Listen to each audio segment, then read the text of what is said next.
Assalamualaikum warahmatullahi wabarakatuh.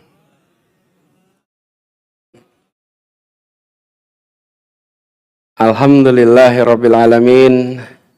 Wassalatu wassalamu ala sayyidina Muhammadin wa ala alihi wa ashabi ajmain.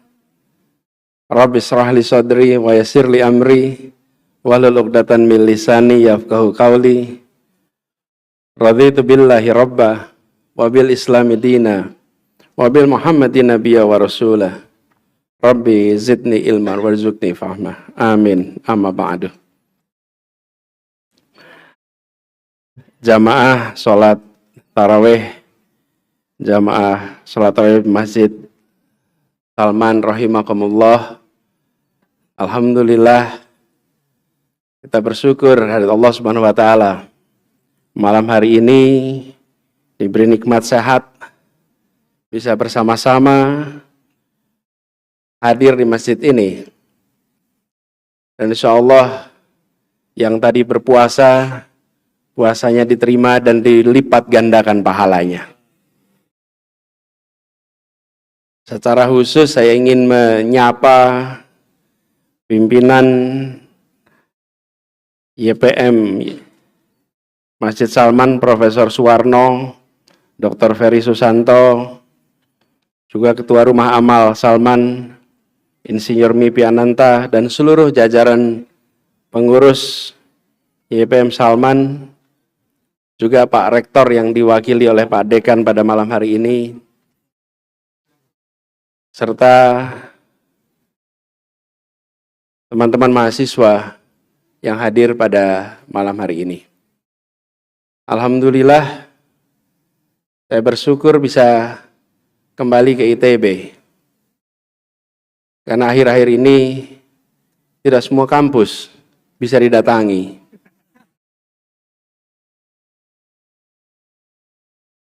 Soalnya dengar kabar kemarin di ITB ada yang datang, rame. Alhamdulillah malam ini teduh kalau di masjid ya. Tapi memang saya datang ke ITB ini nggak sendirian nih.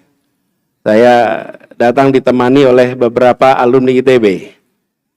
Karena dulu itu saya nggak berani daftar ITB. Saya dulu kalau lihat ITB itu jauh aja gitu. Kira-kira kalau daftar susah nih. Daripada tercatat pernah tertolak, lebih baik jangan daftar gitu kan. Soalnya belum punya paman waktu itu. Iya. Kalau ada paman kan siapa tahu ada jalur langsung ya kan. Tapi waktu itu juga jalur paman belum ada. Belum ada MK waktu itu.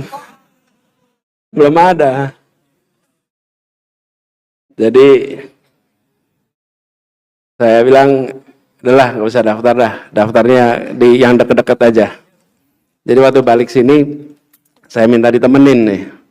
Saya ditemenin sama dulu tokoh reformasi ITB, mahasiswa ITB nih, Bung Widi Aswandi nih, di sini nih. Kelihatan kamera dong. Nanti dimintai pertanggungjawabannya atas reformasi. Gitu. Saya sama Heri Darmawan dulu ke presiden. Dia sudah jadi presiden sebelum ada presiden di Republik Indonesia nih, Heri Darmawan. Penerbangan kalau Mas Widi apa Widi? Planologi. Dan Prof. Zulfikar Amir yang sekarang kabur aja dulu karena dia jadi profesor di Nanyang Technological University. Emang kalau ITB mainnya gitu, agak jauh Prof. Dan bersama saya juga ikut Ketua Gerakan Rakyat Bung Sahrin Hamid yang juga alumni Bandung ini. Alumni Bandung juga. Nah, malam hari ini saya dapat tugas. Temanya itu, saya bilang ketika terima undangan dari Masjid Salman, selalu Judulnya berat gitu. Kayak ujian doktor. Islam, kepemimpinan Gen Z, dan masa depan peradaban. Oh, coba minta tolong AI aja belum tentu bisa itu. Iya, apa begitu? Berat betul. Jadi saya mikir nih, gimana jawabnya nih? Islam, kepemimpinan Gen Z, dan masa depan peradaban. Tapi, kalau ringan-ringan saja, itu namanya bukan ITB. Kalau di Bandung, udah kuliah jauh-jauh, barangkali bukan hanya ITB. Dari mana-mana datang ke sini, ya berpikirnya yang serius. Saya tadi sempat ngobrol sama teman-teman yang kuliah di sini. Memang di kampus ini katanya kalau tahun-tahun pertama, kedua, ketiga bisa dibedakan dari pakaiannya. Tahun pertama Mesir serba rapi, kelihatan kiriman orang tua masih lancar. Mulai kedua, ketiga, mulai agak kusut. Mulai tahun terakhir, antara pakaian tidur dan pakaian kuliah sama. Karena tidurnya di kampus. Nggak tahu fenomenanya masih sama apa tidak nih. Tapi yang jelas, ini bukan soal berat dan ringan. Ini soal pertanyaan untuk masa depan. Dan kalau kita lihat, Islam ini turun bukan sekedar untuk mengatur ibadah, tapi untuk membentuk tatanan hidup yang memuliakan manusia, yang memuliakan struktur. Kita menyebutnya sebagai adil, beradab, berpengetahuan, berpembelajar. Dan umat Islam punya tanggung jawab ini. Karena itu diberikan status sebagai terbaik. Kuntum khairan ummatin uhrijati linnas ta'muruna bil ma'ruf wa tanhauna 'anil munkar wa tu'minuna billah. 3 langsung. Kita ini dapat status terbaik. Bicara peradaban, tugas itu bukan tugas pribadi. Begitu dikatakan bahwa kalian adalah umat terbaik, maka ini artinya kedudukan yang secara norma jangan dipandang sebagai privilege, tapi kedudukan yang mendapatkan tanggung jawab. Tanggung jawab untuk apa? Menyuruh pada yang ma'ruf, mencegah pada yang munkar, dan beriman kepada Allah. Dan frasa uhrijatil linnas menandakan orientasinya itu keluar, bukan hanya kepada diri pribadi. Jadi bukan eksistensi umat, bagaimana umat untuk peradaban. Dan pegangannya wa tu'minuna billah, akarnya pada iman. Kualitas peradaban itu dibangun dari tauhid yang melahirkan akhlak, yang menghadirkan keadilan, dan memberikan rasa amanah di dalam seluruh struktur peradaban. Ekonomi, politik, ilmu, budaya. Dan iman yang benar melahirkan visi rahmatan lil alamin. Apa artinya? Syariat yang ada, sistem sosial diarahkan untuk kemanusiaan, untuk keadilan, dan untuk kemaslahatan. Dan ketika bicara amar ma'ruf, maka kita bicara tentang membangun institusi, membangun struktur. Ini yang menarik saudara sekalian. Teman-teman sekalian, kalau kita bicara tadi peradaban, ini dalam bahasa Indonesia. Dalam bahasa Inggris ada istilahnya civilization. Ini menarik nih. Apa menarik itu? Karena yang satu, dalam konteks bahasa kita, peradaban itu cermin atas adab, cermin atas nilai, cermin atas tingginya perangkat nilai kemanusiaan. Di dalam konteks bahasa Inggris yang civilization, maka konteksnya agak beda. Di situ dibicarakan tentang manusia, kelompok manusia, warga, yang kalau kita lihat akar penjelasannya, maka dia menjelaskan tentang struktur perkotaan, struktur negara. Jadi ada dua komposisi yang saya ingin bahas sedikit di sini. Kenapa saya sampaikan ini perlu kita bahas? Karena dalam kenyataannya, ketika kita bicara tentang kesalehan pribadi dan tanggung jawab kita untuk membangun peradaban, maka kesalehan itu harus lahir di dalam struktur masyarakat yang ada di sekitar kita. Pribadi yang saleh, tapi terputus dari urusan publik, hanya akan menghasilkan kebaikan-kebaikan kecil yang tercecer. Sementara Islam menuntun kita untuk menghubungkan antara akhlak pribadi dengan struktur. Hukum yang adil, ekonomi yang manusiawi, budaya yang memuliakan dan memberdayakan yang lemah. Kita ingat pernah ada seorang khalifah namanya Umar bin Abdul Aziz. Kesalehan pribadinya tidak berhenti di dalam dirinya dan di dalam lingkungan dekatnya, tapi dia terjemahkan dalam bentuk apa? Reformasi pajak, pemulihan hak tanah. Sehingga pada masa itu sampai dikisahkan sangat sulit mencari orang yang berhak menerima zakat. Ini contoh bagaimana akhlak individu diterjemahkan menjadi sistem yang adil. Nah, ini catatan sedikit nih. Umar bin Abdul Aziz itu berapa tahun? Ada yang tahu? Berapa, Bung? 2 tahun?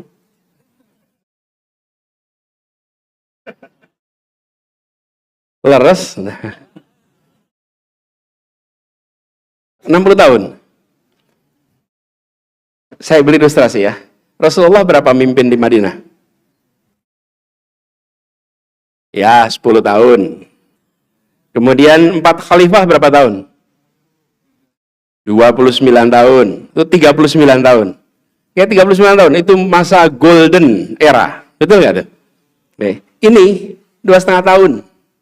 Tapi diingat sampai 13 abad kemudian. Ini ada hikmahnya nih. Bukan masa jabatannya yang menentukan diingat, tapi akhlaknya yang menentukan diingat. Dia tidak perlu 3 periode. Kenapa loh?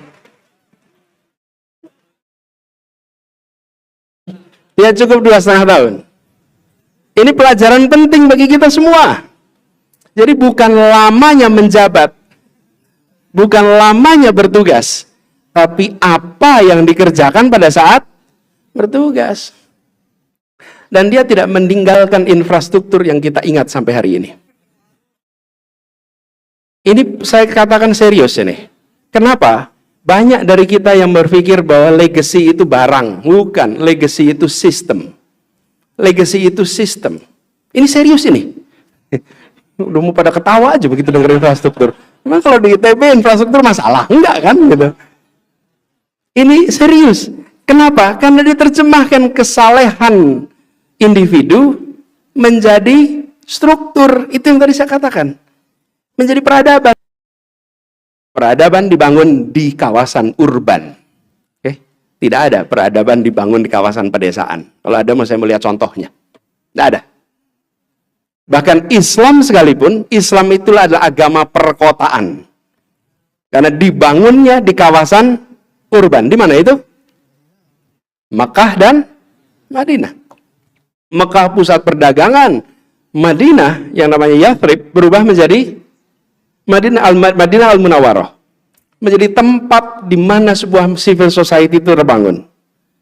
Dan peradaban ini nggak lahir dari ruang yang hampa.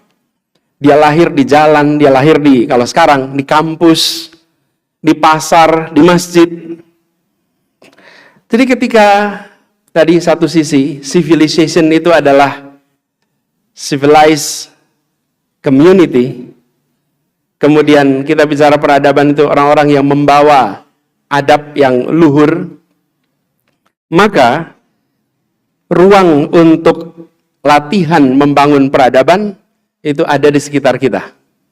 Dan kampus harus menjadi salah satu tempat, ruang untuk melatih tumbuhnya peradaban. Peradaban itu, kalau dibuat rentetan latihan, diajarkan, dibiasakan, jadi kebudayaan, jadi peradaban. Gitu urutannya. Apa urutannya?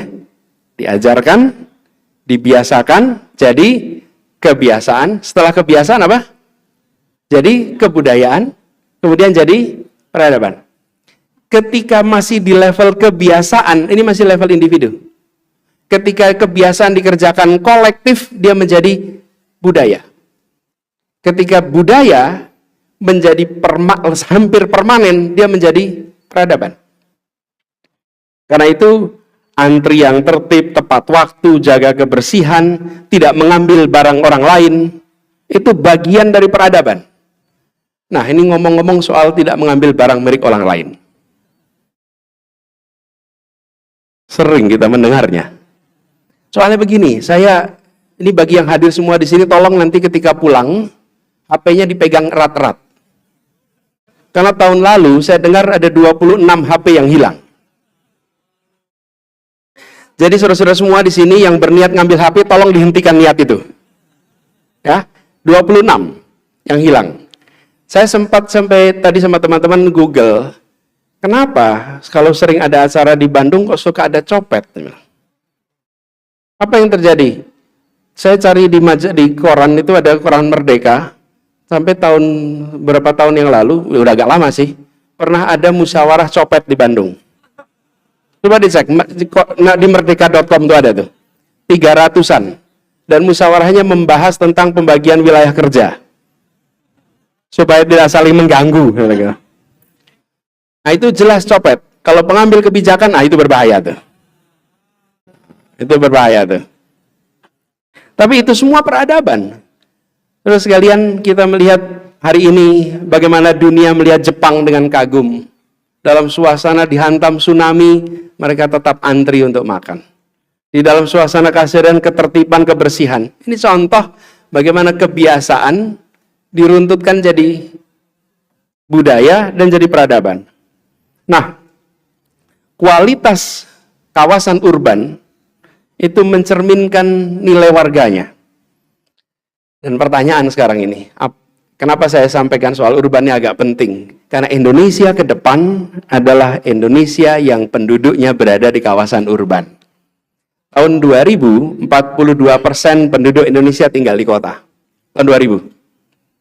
Tahun 2024, 24 rasanya, itu lebih dari 62% tinggal di perkotaan. Coba bayangkan, lompatannya dari 42 menjadi 62% dalam waktu 20 tahun lebih sedikit. Diprediksikan tahun 2050, 75% akan tinggal di kota. Dugaan saya, lebih awal dari 2050 sudah 75%. Sehingga tatanan di perkotaan ini harus secara serius diantisipasi dari sekarang. Kalau kita tidak lakukan, mungkin semua kota akan mengalami problem yang dialami kota-kota lama di Indonesia. Kota lama itu apa? Jakarta, Bandung, Semarang, Surabaya, Medan, ini kota lama nih. Itu kita punya masalah apa? Kemacetan. Betul tidak? Betul. Apalagi selain kemacetan? Banjir. Apa? Pungli. MBG sih bukan itu. Kamu ini loh. Saben ada kesempatan langsung diambil. Koperasi, ya. Ini ada aspirasi terpendam ini ya. Iya.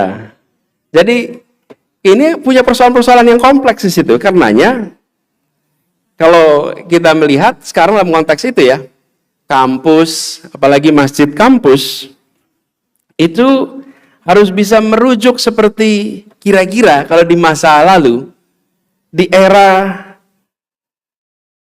Abbasiyah di Baghdad. Dulu ada tempat namanya Baitul Hikmah. Baitul Hikmah. Ini adalah pusat ilmu pengetahuan yang terbuka, yang mempelajari dan menerjemahkan begitu banyak dokumen dari manapun juga. Yang pengajarnya dari mana saja. Begitu tahu ceritanya legendaris. Dan di sana dibahas tentang penataan kota, tentang perpustakaan, dan majelis ilmu yang saling menguatkan. Karena itu dalam konteks sekarang nih, masjid, apalagi masjid di kota, di tempat seperti sekarang nih kampus teknik seperti Salman, ini posisinya istimewa. Dia menampung anak-anak dari berbagai tempat seluruh Indonesia. Saya dengar tadi panitianya 40% ITB, 60% luar ITB. Ini berkumpul di sini, dari seluruh Indonesia. Ketuanya tadi dari Batu Sangkar, wakilnya dari Banyuwangi. Dia istimewa karena mereka lah yang nanti akan mengisi peradaban kita di masa depan. Karena itulah di kampus seperti ini, di masjid yang berada di kampus, ilmu agama ketemu dengan ilmu rekayasa. Apa artinya? Kebijaksanaan bertemu dengan teknologi. Apa artinya? Artinya kampus dan masjid kampus tidak boleh hanya melahirkan jamaah yang rutin bersujud, tapi harus bisa melahirkan perancang-perancang peradaban yang adil, perancang-perancang masa depan yang berkemajuan. Bila hanya mendatangkan pribadi-pribadi yang rajin bersujud, maka dia belum memainkan potensinya dengan maksimal. Kita pernah punya contoh, Masjid Nabawi. Masjid Nabawi daerah itu seperti kampus, sekaligus pusat pemerintahan, pusat peradaban. Kita semua tahu kisahnya. Disitulah Piagam Madinah disusun, betul tidak? Iya. Jadi kalau ada yang larang kampus bicara tentang ketatanegaraan pemerintahan, salah itu. Kampus, masjid. Apalagi kampus. Dan di sini yang dibangun apa? Bagaimana kaum Ansor, kaum Muhajirin bisa bertemu, dibagi tugas, dibangun kultur musyawarah. Ini model awal bagaimana masjid memproduksi, merancang, mengarsiteki sebuah tatanan masyarakat. Bukan jamaah yang pasif. Bahkan saudara-saudara kita perhatikan ya. Kita tidak bicara era sekarang, kita bicara abad ke-7. Abad ke-8. Bagaimana sebuah masjid dan di bawah kepemimpinan baginda Nabi besar Rasulullah Muhammad SAW mempraktekkan laki-laki dianjurkan sholat di masjid 5 waktu, dianjurkan. Diwajibkan seminggu sekali. Wajib. Lalu, laki perempuan berhalangan sekalipun dianjurkan datang setahun 2 kali. Di sebuah perkumpulan semua. Yang satu sholat fardu 5 kali sehari. Yang wajib laki-laki sholat Jumat seminggu sekali. Sholat Idul Fitri, Idul Adha 2 kali, semua datang. Coba, di masa itu adalah sebuah rekayasa interaksi sosial yang luar biasa. Diwajibkan ketemu, kedekatan itu terbangun, perasaan persaudaraan terbangun. Sekarang ilmu sosial modern menyadari salah satu unsur yang memperkuat trust dalam masyarakat adalah kedekatan antar orang. Rasulullah sudah mengajarkan itu, mempraktekkan kedekatan itu dibangun satu sama lain. Ini adalah satu contoh bagaimana masjid sebagai instrumen, apalagi masih di kampus, dalam menyusun sebuah peradaban.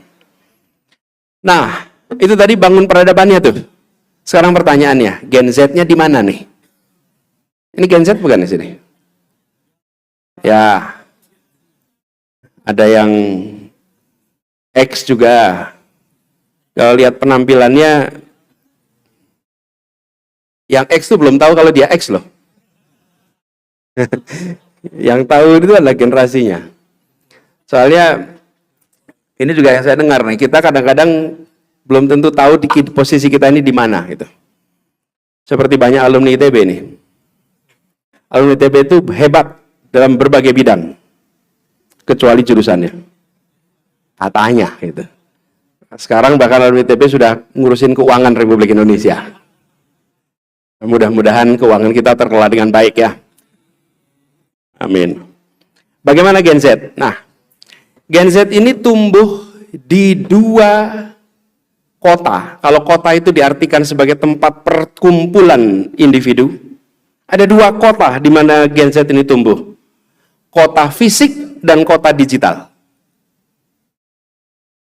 Di kota fisik, generasi Z ini merasakan langsung efek dari kawasan urban sekarang. Polusi, ketimpangan, kemacetan, kesulitan mencari lapangan kerja. Mudah cari lapangan kerja? Sulit. Seolah 19 juta lapangan pekerja segera tercapai. Amin dong. Kita kan pengen itu terlaksana. Betul tidak?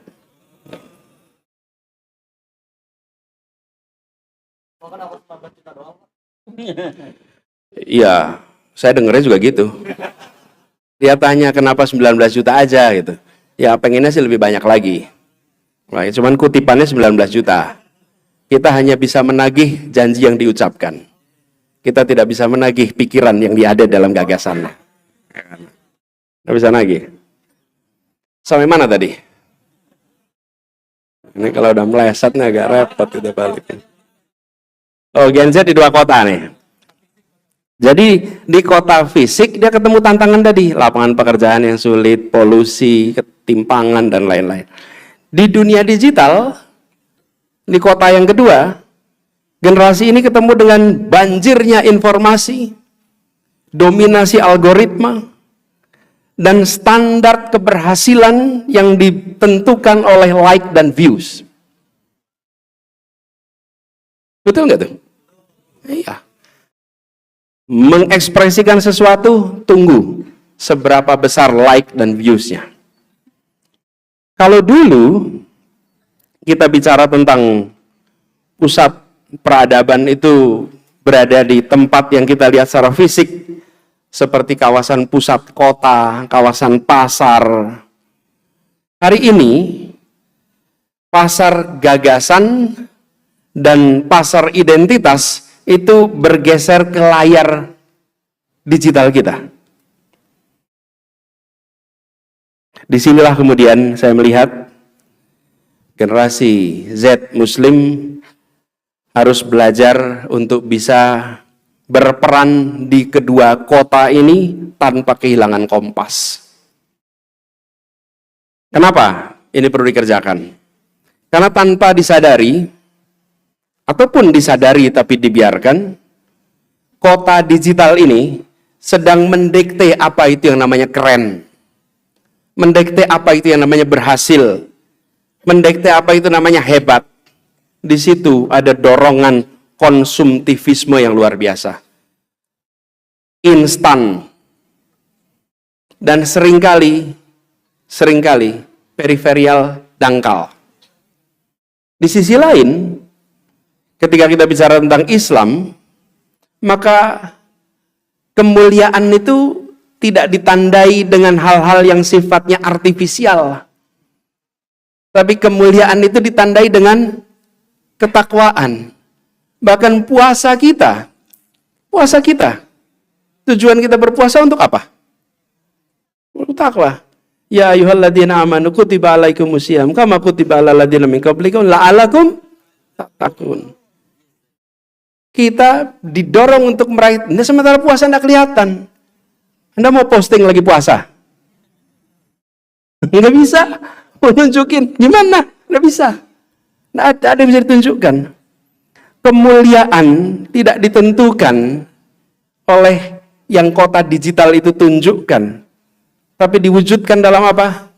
Ketakwaan hari ini, kalau boleh saya memberikan interpretasi lebih jauh dari ketakwaan. Ketakwaan dalam konteks sekarang ini adalah hidup berintegritas, bekerja dengan kompetensi, dan bagi yang memegang kewenangan, tanda takwa itu apa? Berpihak pada yang lemah, menegakkan keadilan. Karena itu tugas kita semua sama-sama menggeser tren ini, di mana keren, baik itu bukan lagi sekedar banyak pengikut, tapi yang paling banyak manfaat dan paling besar tanggung jawabnya. Karena itu, kalau kita lihat tokoh-tokoh lama yang sampai sekarang masih kita rujuk, ilmuwan-ilmuwan menonjol di peradaban Islam seperti Ibnu Sina, Al-Khawarizmi, dan lain-lain, mereka tidak sekedar tenar, mereka tidak sekedar terkenal, tapi dihormati karena karya-karyanya menyelesaikan masalah yang ada di masyarakat. Dari mulai persoalan kesehatan, kedokteran, sampai matematika. Inilah tipe influencer peradaban yang layak untuk kita adaptasi. Ini influencer peradaban yang layak kita adaptasi. Nah, ke depan pertarungan peradaban ini adalah juga pertarungan narasi. Siapa yang mendefinisikan kemajuan, kesuksesan, bahkan makna agama?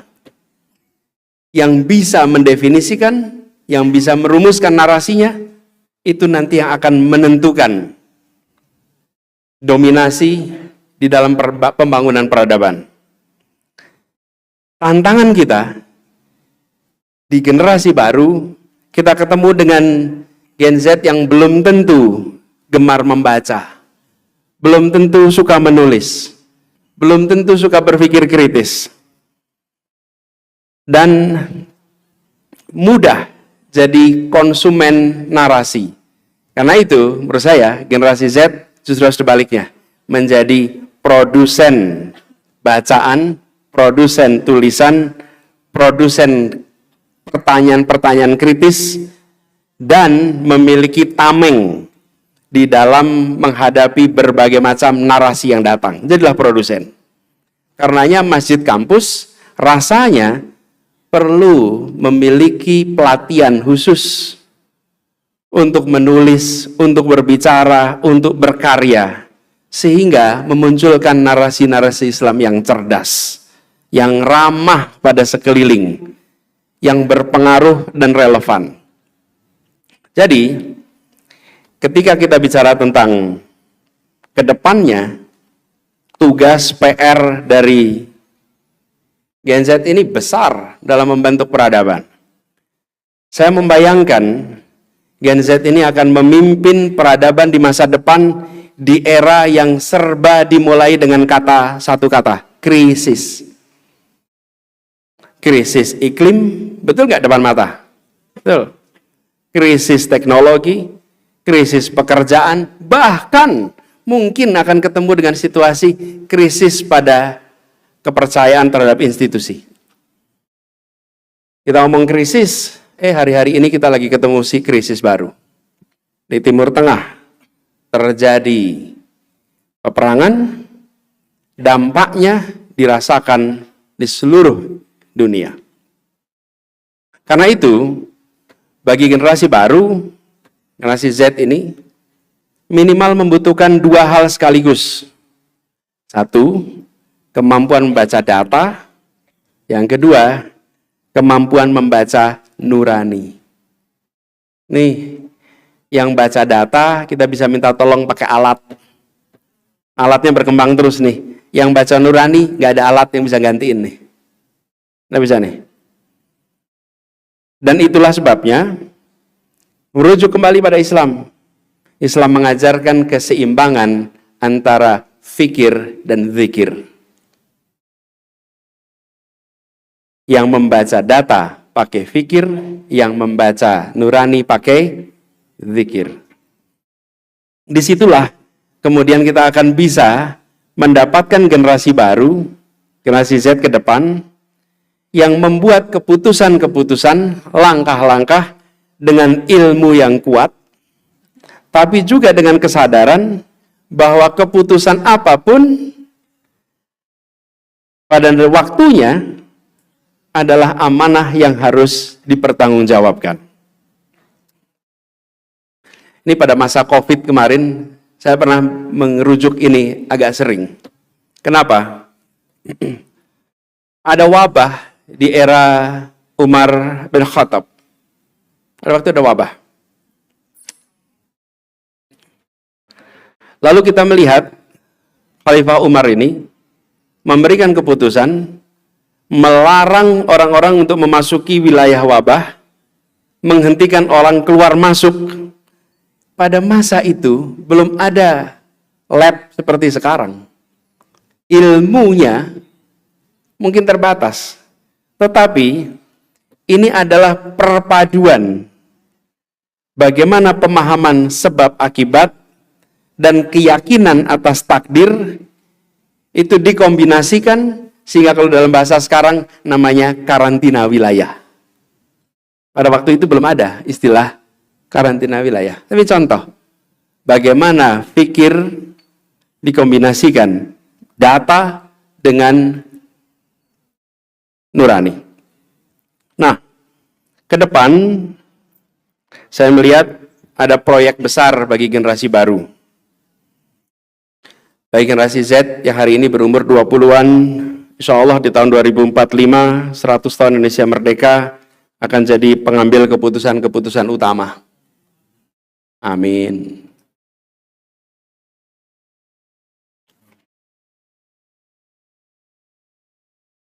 Jadi pencipta lapangan pekerjaan. Amin. Dan nanti kalau jadi pencipta lapangan pekerjaan, bangun lapangan pekerjaan berdasarkan meritokrasi, bukan berdasarkan koneksi. Ya, saya serius ini. Karena salah satu masalah yang membuat anak muda Indonesia sekarang sangat terganggu, itu dua hal. Integritas yang minim, meritokrasi yang absen. Betul nggak teman-teman? Betul. Dan inilah yang membuat internasional enggan masuk ke Indonesia. Berinteraksi di Indonesia dua ini. Satu adalah integritas, satu adalah meritokrasi. Kalau ini tidak dibereskan dua ini, maka anak-anak berprestasi di Indonesia tidak akan bisa memilih bertahan. Anak-anak berprestasi akan ingin berada di tempat yang ada integritas dan ada meritokrasi. Betul tidak? Yang di luar tidak masuk, yang di dalam keluar. Ini yang terjadi bila tidak dibereskan. Karena itu persoalannya harus dibereskan. Tidak boleh dibiarkan begitu saja. Ini PR besar, saudara sekalian. Dan akhir-akhir ini kita merasakan suasana yang tidak tepat terkait dengan integritas dan cuma saya nggak boleh bicara terlalu jauh di sini. Nanti jadi halangan untuk tahun depan diskusi lagi nanti. Nah, kita berharap ke depan ini bagi generasi Z ada proyek besar ketika menjadi pengambil keputusan, ketika menyusun peradaban. Insya Allah di Ramadan ini kita bisa sama-sama menjahit satu niat besar. Khususnya semua yang berada di sini. Menjadikan 3 ilmu, teknologi, dan kekuatan kota urban sebagai alat untuk menunaikan amanat Islam dan amanat kemerdekaan sekaligus. Sehingga nantinya generasi Z ini Kalau ditanya anak cucu, Anda mungkin belum membayangkan. Tapi satu saat Anda akan menikah, insya Allah. Ada keluarga, ada anak, satu saat Anda punya cucu. Mungkin akan ditanya, dulu termasuk generasi yang membangun apa? Insya Allah jawabannya, kami adalah generasi yang mengubah standar apa itu keren. Mengubah standar apa itu wajah peradaban. Mengubah standar, mengubah arah peradaban di Indonesia menjadi lebih adil, menjadi lebih meritokratik, menjadi berintegritas. Sebagaimana peradaban-peradaban yang pernah dibangun sebelumnya. Dan saya yakin bahwa kita memiliki stok orang baik yang amat banyak. Indonesia stok masalahnya cukup. Kita tidak kekurangan masalah. Cukup stoknya. Tapi kita juga memiliki stok orang baik yang jumlahnya amat banyak. Saya menemukan begitu banyak. Yang itu membuat saya optimis. Kalau kita menyaksikan Indonesia hari ini sering muncul banyak kabar buruk, kabar yang tidak menyenangkan, kabar baik ini kalah. Tapi orang baik tidak kalah. Hanya belum menang. Di berbagai tempat. Belum menang. Kenapa saya katakan belum menang? Di perusahaan-perusahaan kita. Praktek tak berintegritas masih di mana-mana. Betul tidak? Jadi kalau saya menang jangan terus bicaranya satu pemilihan. Bukan. Ini di mana-mana. Di kampus-kampus. Bahkan kita menemukan kampus di mana di situ ada praktek penulisan disertasi bermasalah. Oke? Kampusnya memilih kompromi daripada menegakkan integritas. Saya beri ilustrasi. Saya pernah berkuliah di sebuah kampus. Seorang mahasiswa doktor sedang ujian disertasi. Ujian akhir nih. Pada saat ujian akhir, kalau diambil PhD itu satu program barangkali 5 orang, 7 orang, sedikit. Semua yang pernah merasakan kuliah itu tahu. Ujiannya di mana? Ujiannya pinjam salah satu ruang dosen yang sedang tidak bekerja hari itu. Dia mengerjakan di situ. Pada saat dia menulis menulis jawaban, rupanya dia buka buku. Harusnya close book itu. Kenapa nggak ada yang mengawasi? Ya udah diasumsikan berintegritas, ambil PhD kok gitu. Kalau di PhD itu udah nggak curang lagi. Apa yang terjadi? Dia buka. Apa yang kemudian muncul?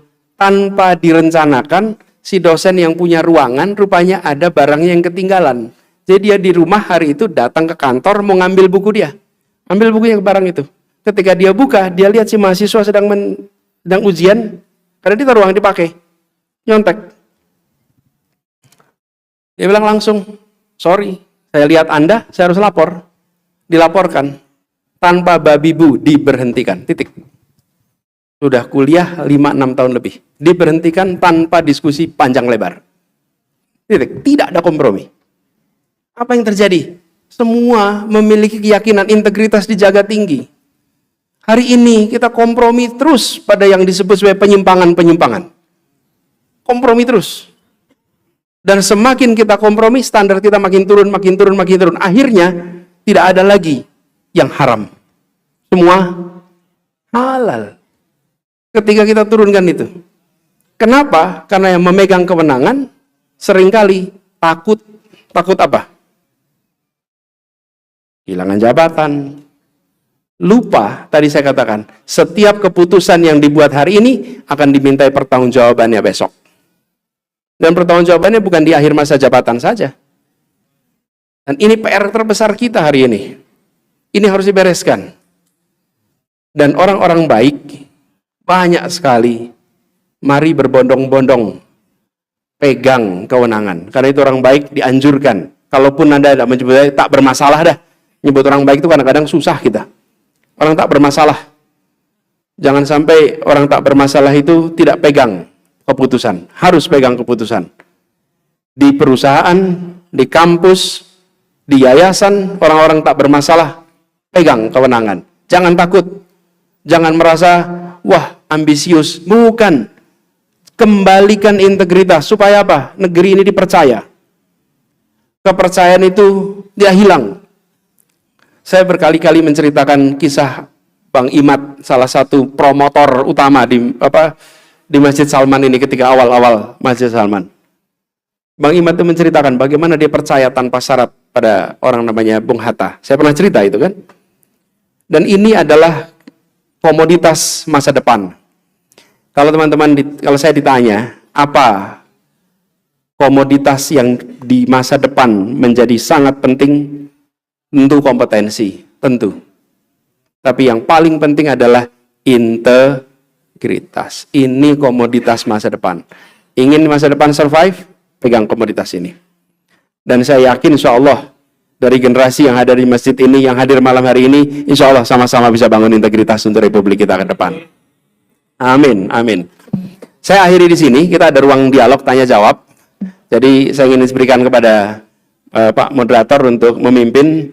Silakan kalau ada yang mau menyampaikan pandangan, berdiskusi lebih jauh, silakan. Baik, terima kasih Pak Anies. Belum dimulai ya. Oke, baik. Jadi untuk awal ada 3 pertanyaan. Karena temanya adalah Gen Z, Islam dan peradaban, saya kira Gen Z lebih berhak bersuara dulu ya. Oke, ntar dulu. 3, 2, 1. Oke, yang itu tengah-tengah. Ya, Anda, betul. Berdiri ya, 1. Yang saya ulangi. 3, 2, 1. Yang belakang itu yang pakai begini-begini, Putri. 1 lagi, yang depan lah, 1 lah ya. Oke, baik. Oke, baik. Silakan mic runner sudah di lokasi. Ya, 1. Kemudian yang 2 Putri sana disiapkan. 3 di sini.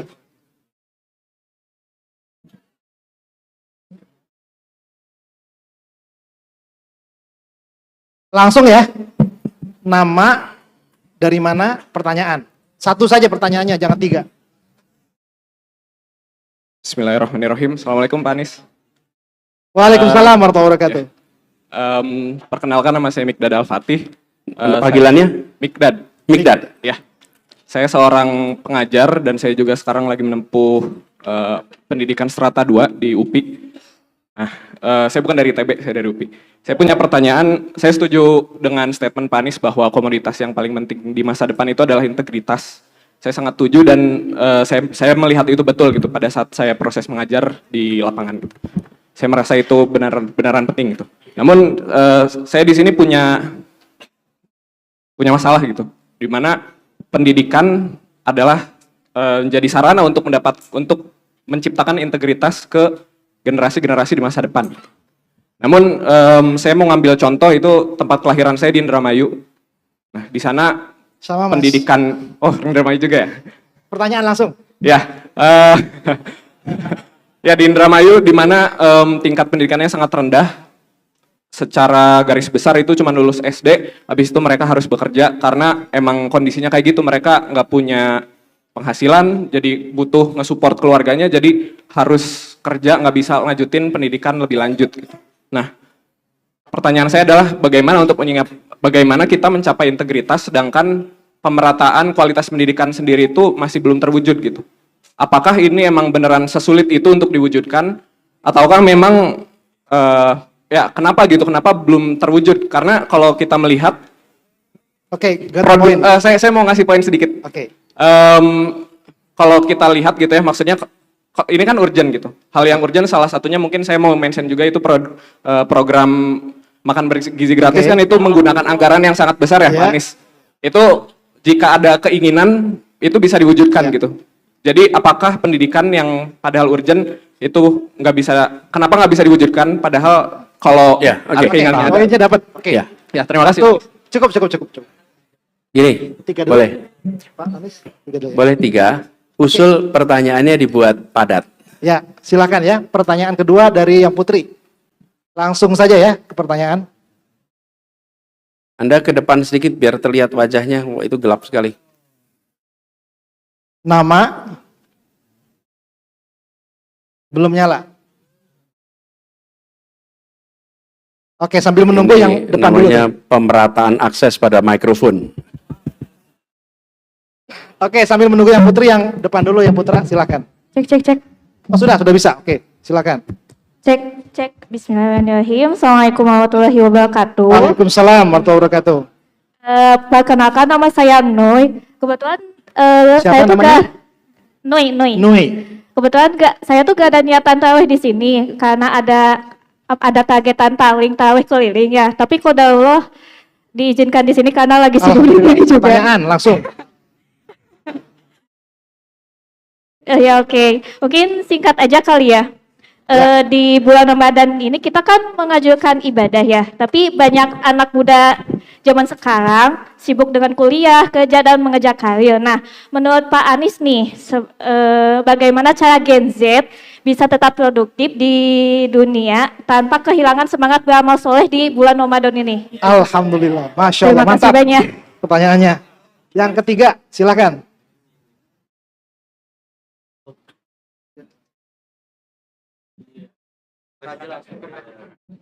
Baik, Assalamualaikum warahmatullahi wabarakatuh. Perkenalkan, nama saya Iqbal Rohil Aparisi. Saya di Universitas Airlangga dan asli Bandung lagi ini baru beres. Dan alhamdulillah juga saya diberi kesempatan untuk ngobrol dengan Pak Anies karena itu memang impian saya dari dulu di zaman Pilpres belum sempat ngobrol gitu. Dan alhamdulillah Pak Anies, terima kasih atas kesempatannya. Langsung pertanyaan. Pertanyaannya langsung ya. Oke. Pak, panggilannya siapa? Nama panggilan? Iqbal. Iqbal. Tadi mengenai tentang pendidikan juga. Nah, ini mungkin studi kasusnya terkait tentang batasan usia di perguruan tinggi negeri.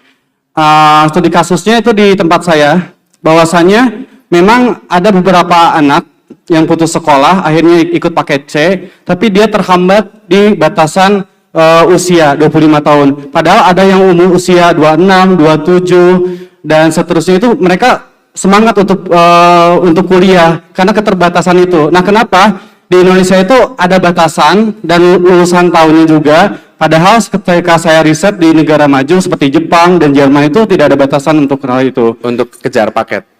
Untuk perguruan tingginya. Oh, perguruan tinggi. Jadi saya tuh bikin komunitas ya Pak Anies, namanya Revolusi Edukasi. Itu alhamdulillah sudah 5 tahun dan kita itu bergerak terhadap yang putus sekolah. Akhirnya diarahkan ke paket C, nah, tetapi ada yang studi kasus yang sudah tua, dia tuh udah paket C tapi gak bisa daftar gitu di perguruan Ya, tinggi. oke. Kayak gitu. Paham. Mungkin itu aja. Terima kasih. Wassalamualaikum warahmatullahi wabarakatuh. Waalaikumsalam warahmatullahi wabarakatuh. Oke, langsung Pak Anies. Dalam, oke. Ini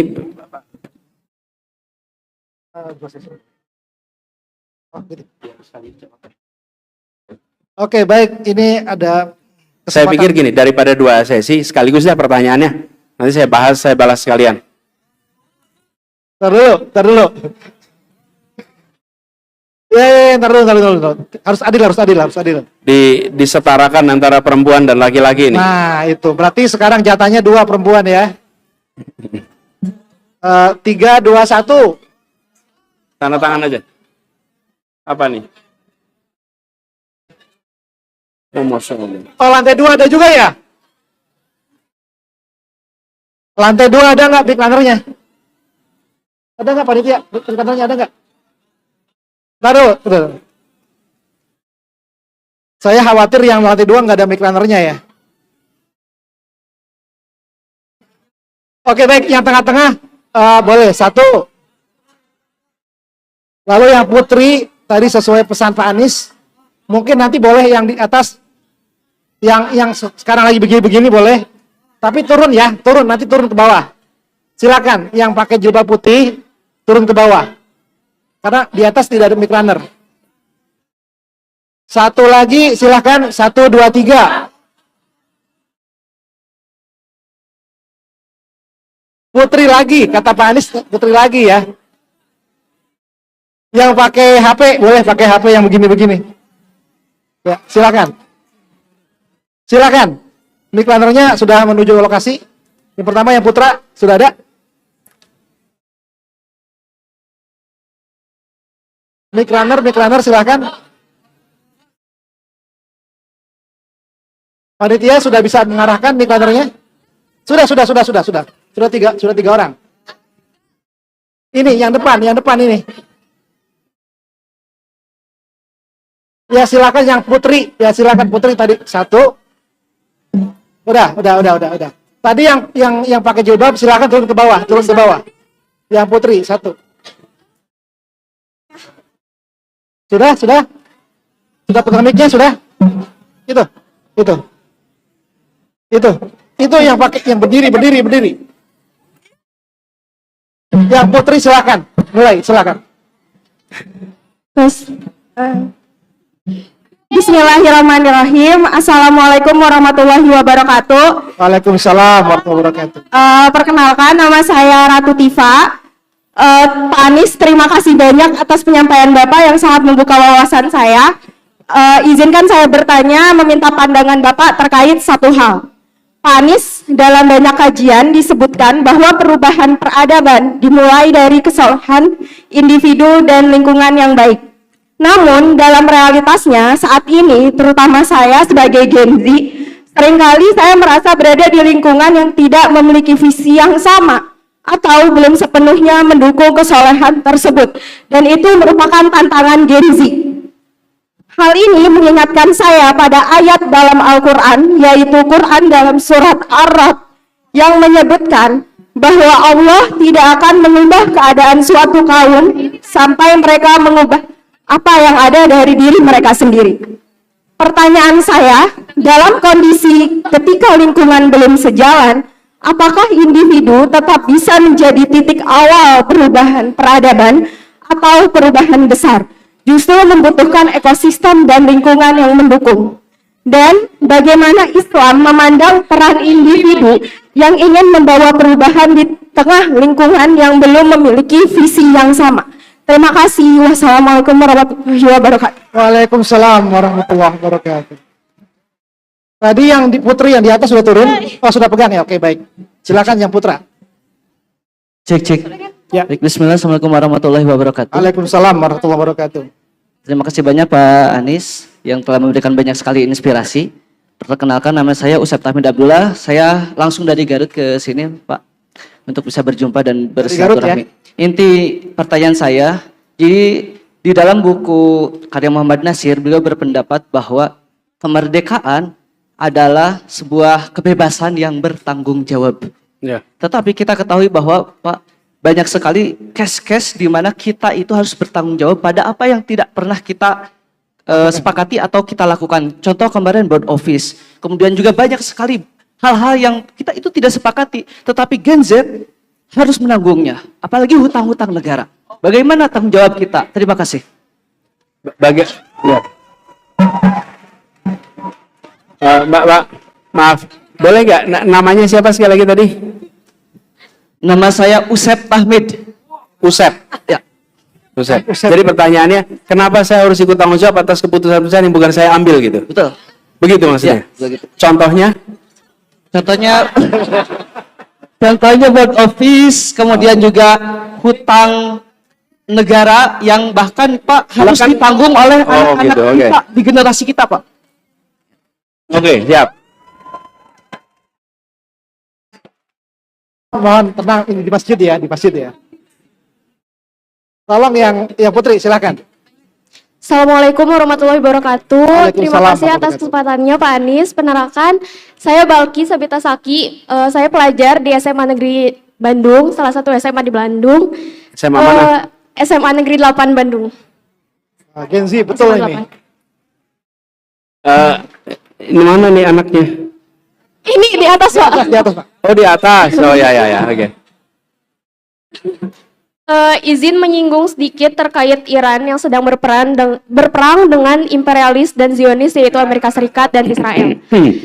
Iran seperti yang kita ketahui adalah Islam Syiah. Namun banyak netizen di Indonesia yang menganggap Syiah adalah sesat dan tidak perlu didukung. Bahkan ketika ada yang menganjurkan Syiah dan Sunni bersatu, ada yang mengatakan bahwa antara hak yang batil tidak mungkin bersatu, seolah Syiah adalah batil. Sedangkan Nabi Muhammad sendiri mewajibkan seluruh umat Islam untuk bersatu melawan kezoliman.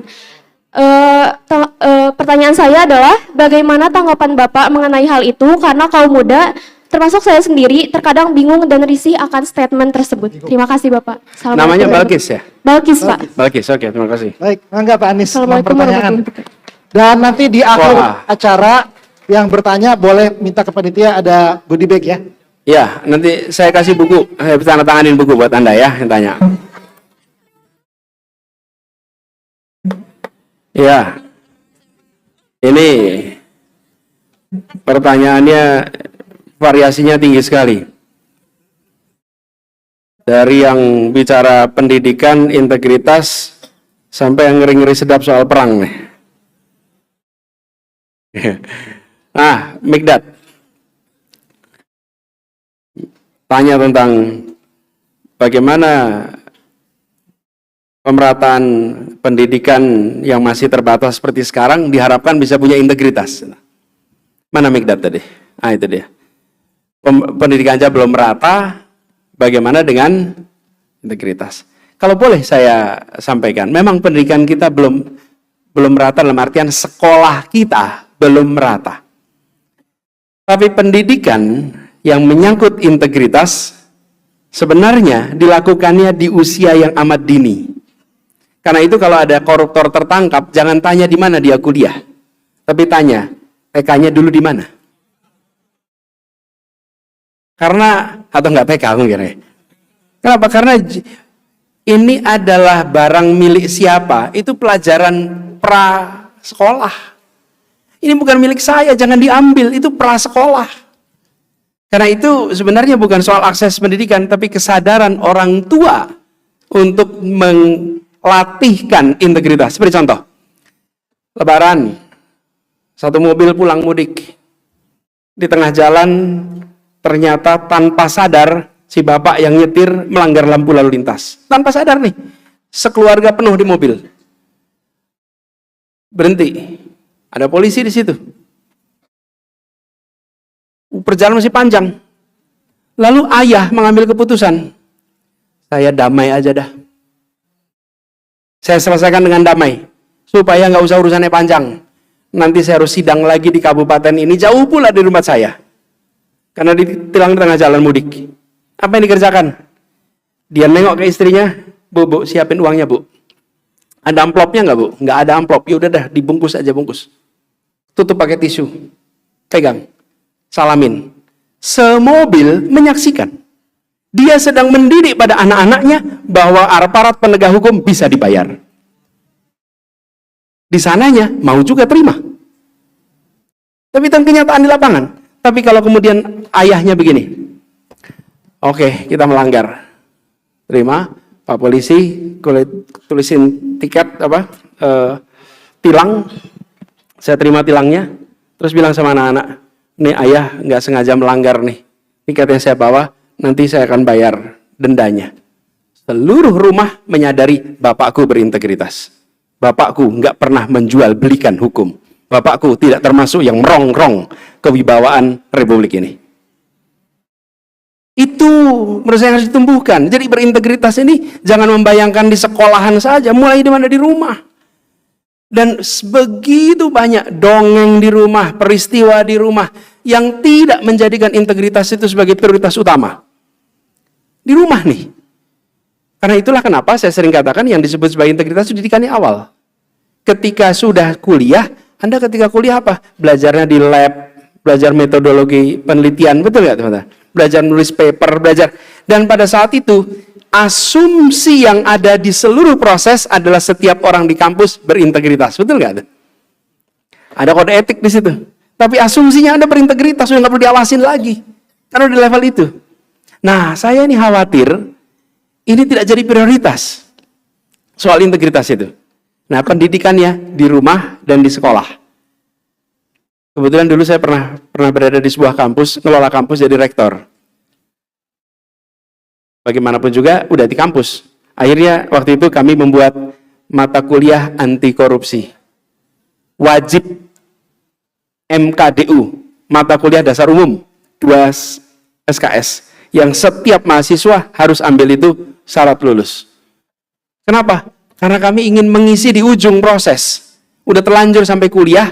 Kenapa? Apa yang terjadi? Begitu banyak mahasiswa pada masa itu, saya kira sampai sekarang, yang tidak lagi bisa membedakan mana praktek korup dan mana praktek tidak korup. Saking itu adalah kebiasaan rame-rame.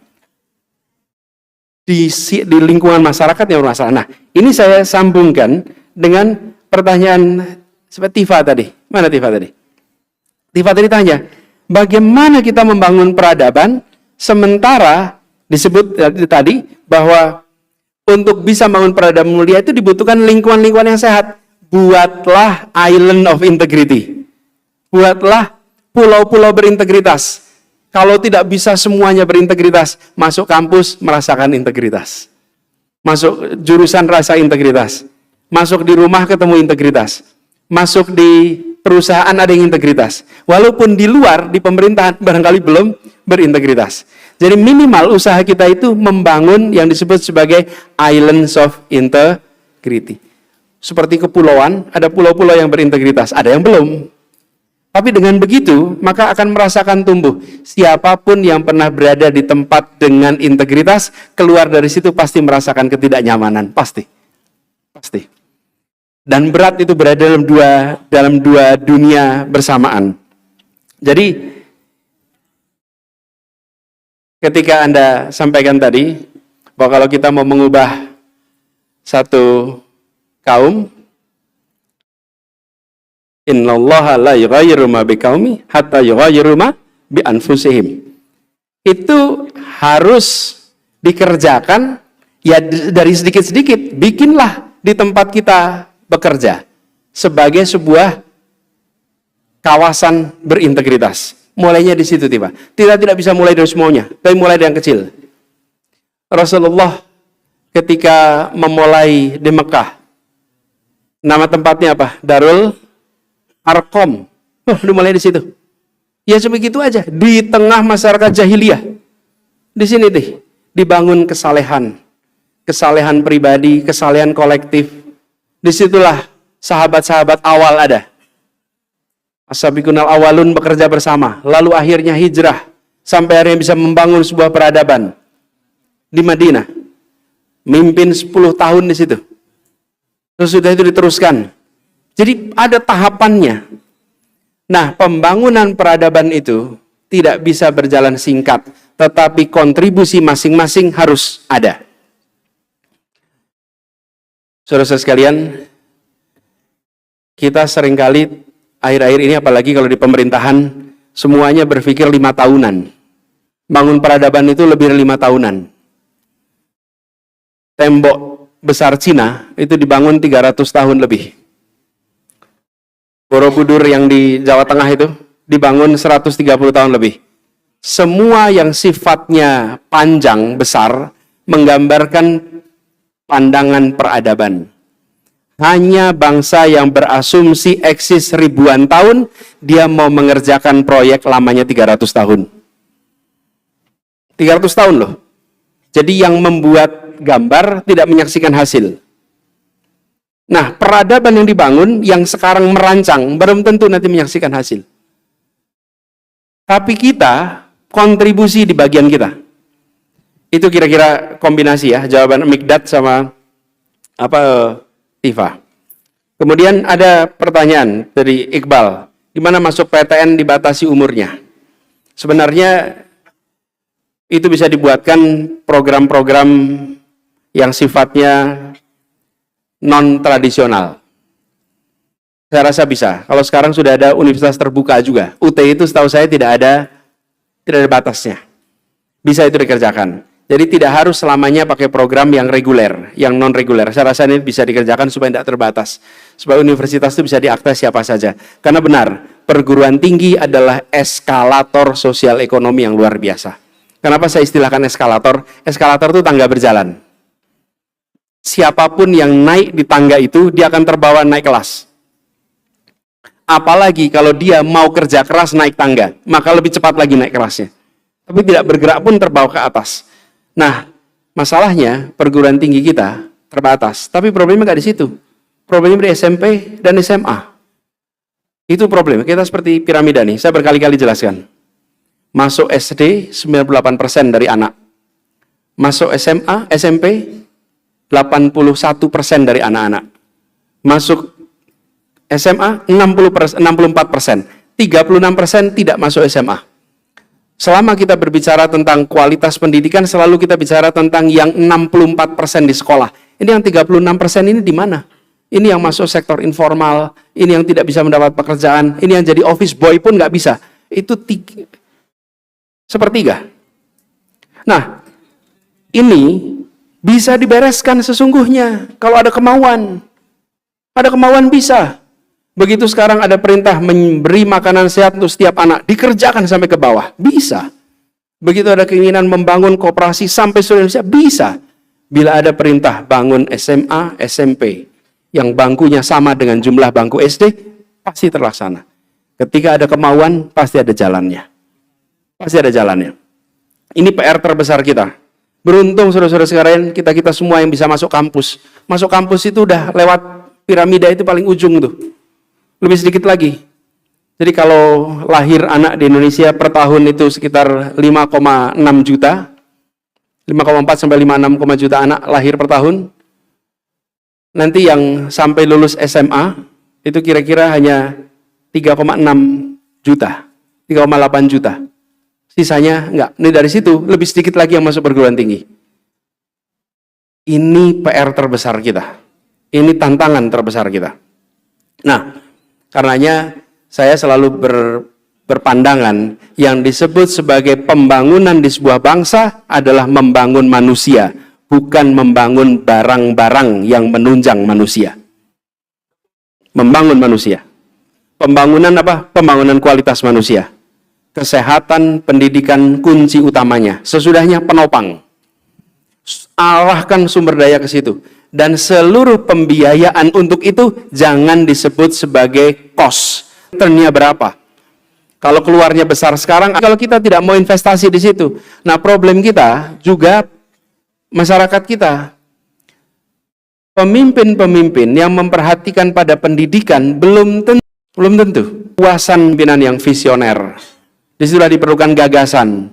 Disitulah diperlukan ideologi yang bersenyawa dengan pemimpinnya. Ideologi yang bersenyawa dengan pengambil keputusannya. Bersenyawa itu apa artinya? Bersenyawa itu ketika Anda meyakini sebuah pilihan, ada ilmunya, ada idenya di situ, dan ide itu menjadi keyakinan, lalu menempel di dalam setiap pikir, tindak, laku. Itu muncul di situ. Dan kalau Anda ditanya instan, jawabannya pasti begitu. Jadi kalau Anda ditanya pertanyaan secara spontanitas dan jawaban yang muncul adalah ide yang bersenyawa dengan Anda. Ide itu yang akan muncul. Selalu ide yang bersenyawa itu yang akan muncul kalau Anda dikasih pertanyaan yang minta jawaban spontanitas. Nah, kalau keyakinan terhadap pembangunan manusia itu ada, pasti itu akan muncul di dalam wujud, kalau istilah saya tadi, seperti Khalifah Umar bin Abdul Aziz. Keyakinan dia tentang keadilan itu diterjemahkan dalam bentuk reformasi pajak, di dalam bentuk pengaturan pertanian, perkebunan, peternakan, yang itu semua dengan ideologi keadilan. Karenanya pada saat itu kemudian sampai dikisahkan kesulitan mencari penerima zakat. Nah, jadi teman-teman sekalian, ini yang perlu kita kembalikan di sini. Nah, mudah-mudahan nanti makin banyak lagi yang bisa melakukan itu di Indonesia kita. Ada pertanyaan deh, Nui, bagaimana tetap produktif ketika memanfaatkan Ramadan? Ujungnya perencanaan. Ramadan kita berapa hari nih? Ya, tergantung ya. Ini hari keberapa? Ya, tergantung mulainya. Mudah-mudahan berakhirnya sama. Tapi Ramadan ini kira-kira ya kalau nggak 29-30. 29-30. Ya sudah, Anda plot di sini. Waktunya dibagi. Semuanya adalah perencanaan. Ada 4 langkah. 1 perencanaan, 2 perencanaan, 3 perencanaan, 4 eksekusi. Kerjakan itu. Bagaimana mengatur waktu. Kalau sudah mengatur waktu, nanti Anda akan bisa seimbangkan. Sederhana.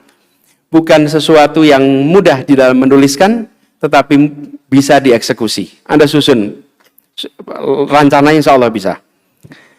Lalu ada pertanyaan tadi dari Usep.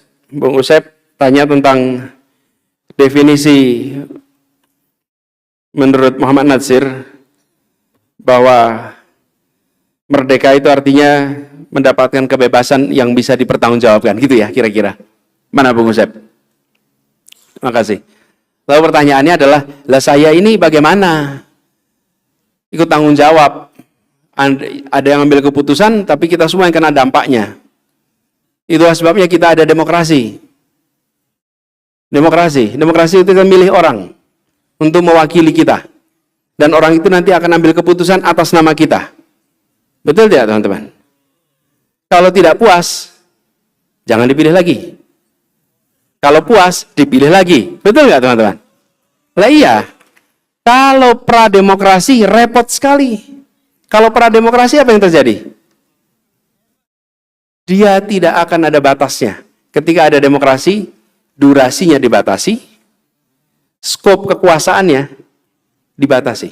Jadi demokrasi itu membatasi durasi dan membatasi skop.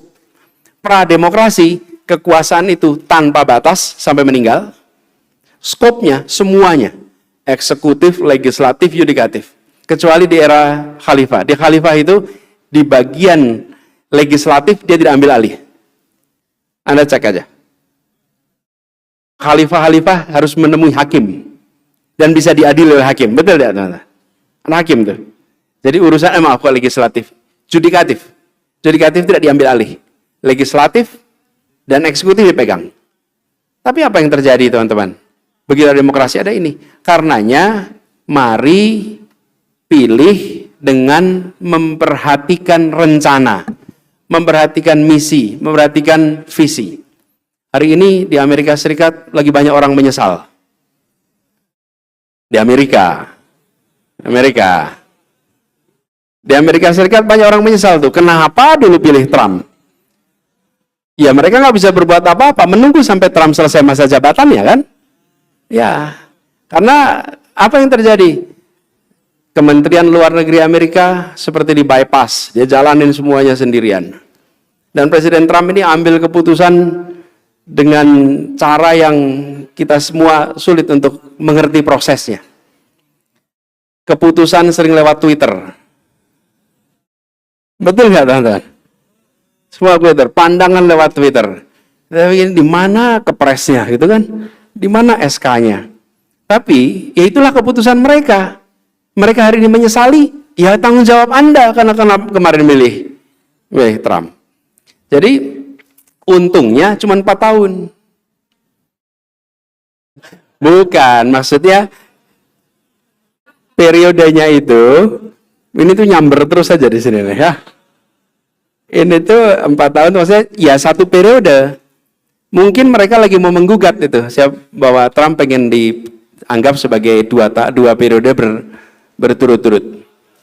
Dan di sana punya contoh, George Washington itu ketika selesai 4 tahun, sampai sekarang masih dikenang. Jangan sampai saya jadi presiden berikutnya. 2 periode, 1 periode. Dan dia mengatakan 1 periode cukup. Dan dikenang sampai sekarang. Padahal cuma 1 periode. Jadikan nama negara bagian. Contoh, lagi-lagi, dikenang legacy itu bukan karena barang. Tapi karena adab yang diterjemahkan dalam sistem. Oke? Nah, jadi dalam konteks sekarang, kita harus menghadapi situasi itu. Lalu apa yang dikerjakan? Sampaikan. Seperti misalnya, saya berpandangan Indonesia seharusnya tidak ikut di Board of Peace. Ya saya sampaikan pandangan itu. Mudah-mudahan diterima. Kalau tidak, ya kita harus melihat nanti konsekuensinya. Tapi bagian kita menyampaikan pandangan. Dan di negeri yang demokratis merdeka menyampaikan pandangan itu harus dihargai, dilindungi. Walaupun mungkin tidak nyaman di yang bagian pegang kewenangan. Tapi itu bagian dari kehidupan berdemokrasi. Saya juga pernah berada dalam pemegang kewenangan. Dan banyak yang menyampaikan pandangan, kritik, macam-macam. Kita harus tenang, rileks, dan pandang itu sebagai sikap tanggung jawab dari seluruh rakyat atas apa yang sedang dibebankan pada kita. Ada pertanyaan Balkis nih.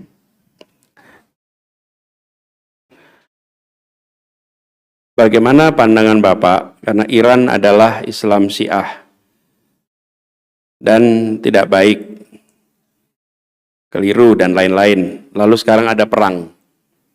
Begini teman-teman sekalian. Kalau di jalan Anda menyaksikan ada orang berhenti menyerang orang lain, memukuli, membuli, bahkan menyiksa, apa yang Anda kerjakan? Lapor polisi, melerai, menghentikan, minimal menghentikan, dan mengecam yang melakukan serangan itu. Belum buru-buru tanya, Anda asal dari mana? Warga Bandung apa bukan? KTP-nya di sini apa tidak? Betul nggak teman-teman? Ketika Ukraine diserang oleh Rusia, apa yang terjadi di seluruh dunia? Mengecam tindakan Rusia, betul tidak? Mengecam tanpa tanya siapa penduduk di Ukraina. Tadi sore saya mampir ke depan gedung Merdeka. Kenapa? Karena kita semua ingat Dasasila Bandung, tapi sering tidak hafal isinya apa. Ini Dasasila kita. Nomor 2, menghormati kedaulatan dan keutuhan wilayah semua negara. Yang ketiga, mengakui persamaan derajat. Nih, lalu yang Dasasila nomor 7, tidak melakukan tindakan agresi maupun penggunaan kekerasan terhadap wilayah negara manapun. Ini adalah ini adalah kesepakatan kita Asia Afrika yang jadi pegangan hukum internasional. Jadi menurut saya pada hari ini, ketika kita menyaksikan ada negara melakukan serangan militer ke negara lain, maka kita harus mengatakan itu salah. Itu tidak benar, tidak boleh dibiarkan, dan hukum internasional harus ditegakkan. Itu yang harus kita katakan. Jangan buru-buru kita bicara siapa jadi korban. Dan ini sering jadi PR kita. Seringkali kalau kita menyaksikan ada kesewenang-wenangan, maka kita bukan bertanya siapa yang jadi korban, tapi seringkali kita tanya siapa yang menyerangnya, siapa yang menjadi lawan. Itu seringkali kita begitu. Hari ini, ketika ada kesewenang-wenangan, justru kita tanya korbannya siapa ya? Kalau korbannya sepandangan, oke, kita bela. Kalau korbannya tidak sepandangan, oke, kita lupakan. Apakah kita bertindak adil? Tidak. Menurut saya, dalam situasi seperti sekarang ini, kita harus mengatakan hukum internasional telah dilanggar. Dan Indonesia tidak perlu mengurangi pertemanan. Cukup dengan mengatakan, ya, Anda adalah teman kami, tapi yang Anda kerjakan salah. Anda adalah sahabat negara kita, tapi yang Anda kerjakan tidak benar. Nggak apa-apa. Nggak apa-apa. Tidak harus kemudian karena kita berteman, semua jadi benar. Itu kan praktek kita selama ini, bukan? Iya. Karena teman, dibela habis-habisan. Walaupun salah, dibela habis-habisan. Nggak bisa. Kalau benar, katakan benar. Kalau salah, katakan salah. Dan hari ini begitu. Jadi Balkis, terima kasih pertanyaan bagusnya. Ini anak SMA nih yang tanya. Kasih tepuk tangan buat anak SMA ini.